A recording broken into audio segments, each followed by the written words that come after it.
اللہ الرحمن الرحیم۔ السلام علیکم ورحمۃ اللہ وبرکاتہ۔ نبی اکرم صلی اللہ علیہ وآلہ وسلم نے ایک انصاری صحابی کو مسجد میں دیکھ کر فرمایا، ابو امامہ کیا بات ہے، نماز کے وقت کے علاوہ تم مسجد میں ہو؟ انہوں نے اپنے قرض اور پریشانی کا حال بیان کیا تو اللہ کے نبی صلی اللہ علیہ وآلہ وسلم نے فرمایا کہ کیا میں تمہیں ایسی دعا نہ بتلا دوں جو تمہاری پریشانیاں بھی دور کر دے اور قرض بھی ادا کر دے؟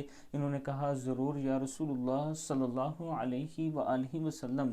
تو آپ صلی اللہ علیہ وآلہ وسلم نے فرمایا کہ یہ دعا صبح و شام پڑھا کرو۔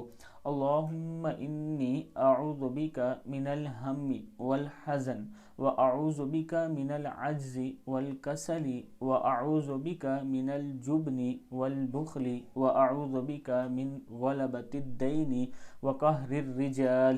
اے اللہ، فکر، غم سے، عاجزی اور سستی سے، بزدلی اور بخل سے اور قرض کے غلبے اور لوگوں کے ظلم سے تیری پناہ مانگتا ہوں۔ صدق اللہ العظیم۔ اس ویڈیو کو آپ دوستوں نے آگے ضرور شیئر کرنا ہے۔ السلام علیکم ورحمۃ اللہ وبرکاتہ۔